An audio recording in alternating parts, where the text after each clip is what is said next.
കഥയുടെ പേര് അടയാളങ്ങൾ. ശമ്പളം കിട്ടിയ ദിവസം തന്നെ പുതിയ ബൈക്കുമായി വീട്ടിലേക്ക് വന്ന് കയറിയപ്പോഴാണ് തൻ്റെ ജോലിക്കും പൊസിഷനും ചേർന്ന വീടല്ല ഇപ്പോൾ താമസിക്കുന്നത് എന്ന് വിനോദിന് തോന്നിയത്. ഈ വീട് പുതുക്കി പണിയാൻ അച്ഛൻ സമ്മതിക്കുകയില്ല.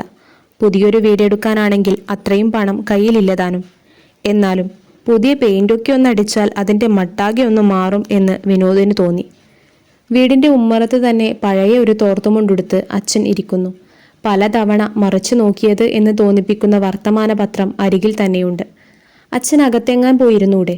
കീറിയ തോർത്തുകൊടുത്ത് എന്തിനാ മുറ്റത്തിങ്ങനെ? ആളെ നാണം കെടുത്താൻ. ആ വയസ്സൻ്റെ ഇരുത്തം അയാളിൽ ദേഷ്യമുണർത്തി. മേശപ്പുറത്ത് ഉച്ചയ്ക്കുള്ള ഭക്ഷണ സാധനങ്ങൾ അടച്ചു വച്ചിരിക്കുന്നു. ചോറും വെണ്ടക്ക മെഴുക്കു പരട്ടിയും പരിപ്പുകറിയും. ചൂടില്ലാതെ ഇതെങ്ങനെയാ ഒന്ന് കഴിക്കുക? അല്ലെങ്കിലും ആരോട് പറയാനാണ്?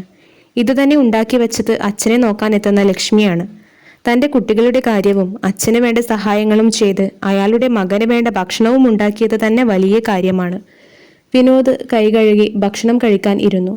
അപ്പോഴാണ് ചുമരുകളിൽ ഒരേ അകലത്തിൽ പറ്റിപ്പിടിച്ചു കിടന്നിരുന്ന അടയാളം അയാളുടെ ശ്രദ്ധയിൽപ്പെട്ടത്. ആരാണ് ഇങ്ങനെ അഴുക്കുണ്ടാക്കി വെച്ചത്? അതും ഒരേ അകലത്തിൽ. ഇത്രയും കാലം അവ തൻ്റെ കണ്ണിൽ പെട്ടില്ലല്ലോ എന്നയാൾക്ക് അമ്പരപ്പ് തോന്നി. അച്ഛനൊന്നിങ്ങോട്ട് വന്നേ, ഒരു കൂട്ടം പറയാനുണ്ട്. വിനോദിൻ്റെ വിളികേട്ട് ആവേശത്തോടെ മോനെ, അടുക്കളയിൽ തൈരുണ്ട് എന്ന് പറഞ്ഞ് അച്ഛനകത്തേക്ക് കയറി. മകനോട് സംസാരിക്കാൻ കൊതിച്ചിട്ടാവാം ആ വൃദ്ധൻ പതറുന്ന തൻ്റെ ചുവടുകൾ ആകുന്നതിലും വേഗം അടുത്തടുത്ത് വച്ചത്. ചുമരിൽ കൈ അമർത്തി വച്ചാണ് അയാൾ നടന്നത്. അച്ഛൻ്റെ നടത്തം കണ്ടപ്പോഴാണ് ചുമരിൽ കൃത്യമായി എങ്ങനെയാണ് അടയാളം ഉണ്ടായതെന്ന് വിനോദിന് മനസ്സിലായത്. എന്തിനാണ് അച്ഛാ ചുമരിങ്ങനെ പിടിച്ചിങ്ങനെ അഴുക്കുണ്ടാക്കുന്നത്? വിനോദിന് അതിയായ അവജ്ഞ തോന്നി. പഴയ പോലെ നടക്കാൻ വയ്യോത്തോണ്ടാ മോനെ. വടിയെടുത്ത് നടന്ന് ശീലമില്ല. കാല് നിലത്ത് ഉറക്കുന്നില്ല. വീഴുമോന്ന് പേടി. അതാ ഞാൻ ഇങ്ങനെ. അച്ഛൻ പറഞ്ഞ് മുഴുമിക്കും മുന്നേ വിനോദ് പറഞ്ഞു, എങ്കിൽ അകത്തെങ്ങാൻ ഇരുന്നാ പോരെ? എന്തിനാ പുറത്തിറങ്ങുന്നേ? എല്ലാം മുറിയിലെത്തിക്കുമല്ലോ. അയാൾ ഒന്നും മിണ്ടിയില്ല. വിനോദ് തുടർന്നു, ശരിക്കും കേട്ടോളൂ അച്ഛാ, ഞാൻ ഈ വീട് പെയിന്റ് ചെയ്യാൻ തീരുമാനിച്ചു. നാളെ പണിക്കാർ വരും. അവരോട് എതിർക്കാൻ നിൽക്കേണ്ട. നാണക്കേടുണ്ടാക്കരുത്. അയാൾ ഒന്നും പറയാതെ അകത്തെ മുറിയിൽ കയറി കതകടച്ചു. അടുത്ത ദിവസങ്ങളിൽ വിനോദിന്റെ കൺമുന്നിൽ പെടാതിരിക്കാൻ അയാൾ പ്രത്യേകം ശ്രദ്ധിച്ചിരുന്നു. വിനോദാകട്ടെ അച്ഛനെപ്പറ്റി ചിന്തിച്ചതുമില്ല. വീടിന്റെ പെയിന്റടി കഴിഞ്ഞ ദിവസം പണിക്കാർ ഓഫീസിലേക്ക് ചെന്നു. സർ, പെയിന്റിങ് കഴിഞ്ഞു. പക്ഷേ എന്തു പറ്റി? എന്ത് പറയാനാ സാർ, അച്ഛൻ കിടക്കുന്ന മുറി പെയിന്റ് ചെയ്യാൻ സമ്മതിച്ചില്ല. അതിൻ്റെ കൂലി അച്ഛൻ തരാമെന്നും പറഞ്ഞു. അതുകൊണ്ട് വിനോദിന് ദേഷ്യം വന്നു. ഈ അച്ഛൻ. സാരമില്ല, പറഞ്ഞ കൂലി ഞാൻ മുഴുവൻ തരാം. ഇതാ വാങ്ങിച്ചോളൂ. വിനോദ് പണിക്കാർക്ക് കൂലി കൊടുത്ത് പറഞ്ഞയച്ചു.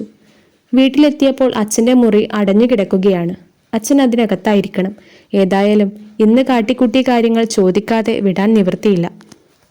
വിനോദ് വാതിൽ തള്ളിയപ്പോൾ അത് തുറന്നു. അകത്ത് നിന്ന് കുറ്റിയിട്ടിരുന്നില്ല എന്ന് അപ്പോഴാണ് അയാൾക്ക് മനസ്സിലായത്. പൊടിയും മാറാലയും പിടിച്ച ഒരു ചെറിയ മുറി. അകത്ത് പഴയ കുറേ സാധനങ്ങൾ കൂട്ടിയിട്ടതിന് നടുവിലായുള്ള ചെറിയ കട്ടിലിൽ ചുമരിനോട് ചേർന്ന് അച്ഛൻ ഉറങ്ങുന്നു. വിനോദിന് അയാളെ വിളിക്കാൻ തോന്നിയില്ല. കിടന്നോട്ടെ. വിനോദ് മുറി ഒട്ടാകെ ഒന്ന് കണ്ണോടിച്ചു. നിറയെ പൊട്ടിയതും കേടായതുമായ കളിക്കൊപ്പുകൾ, പഴയ തുണികൾ, കുറേ കാലങ്ങളായി പെയിന്റ് അടിക്കാത്ത ആ ചുമരിൽ ആകട്ടെ നിറയെ അടയാളങ്ങൾ. വിവിധ ചായങ്ങൾ കൊണ്ടും കരിക്കട്ട കൊണ്ടും കോറിയിട്ട വരകൾ, അർത്ഥമില്ലാത്ത ചിത്രങ്ങൾ. കുട്ടിക്കാലത്തെ തൻ്റെ അടയാളങ്ങൾ. അച്ഛൻ അവയൊക്കെ ഇപ്പോഴും സൂക്ഷിച്ചു വച്ചിരിക്കുകയാണോ? അച്ഛൻ മുറിയിൽ പെയിന്റ് അടിക്കാൻ സമ്മതിക്കാത്തത് ഇവ സൂക്ഷിക്കാനാകുമോ? വിനോദ് ആലോചിച്ചു. വലുതായ ശേഷം ഞാൻ അച്ഛനോട് നേരെ സംസാരിച്ചിട്ട് പോലുമില്ല. അമ്മ മരിച്ചിട്ട് ഇത്രയും കാലം വിഷമിപ്പിക്കാതെ നോക്കിയത് അച്ഛൻ ഒറ്റയ്ക്കാണ്. പലതും ഉണ്ടാക്കാനുള്ള ഓട്ടത്തിൽ അച്ഛനെ ഞാൻ മറന്നുപോയതാണോ? അതോ പലതും കിട്ടിയപ്പോൾ അച്ഛനൊരു കുറച്ചിലായി എനിക്ക് തോന്നിയതോ? മകനെ പറ്റിയുള്ള അച്ഛൻ്റെ ഓർമ്മകളായിരിക്കണം ഈ അടയാളങ്ങൾ. തൻ്റെ മകൻ്റെ കൊഞ്ചലും പരാതികളുമായിരിക്കണം അച്ഛനത്. അച്ഛൻ്റെ എന്തടയാളമാണ് ഞാൻ സൂക്ഷിച്ചു വച്ചത്? എൻ്റെ മനസ്സിലെങ്കിലും? ഇല്ല, ഒന്നുമില്ല. വിനോദിന് എന്തെന്നില്ലാത്തൊരു കനം നെഞ്ചിൽ തോന്നി. വല്ലാതെ വലിഞ്ഞു മുറുകും പോലെ.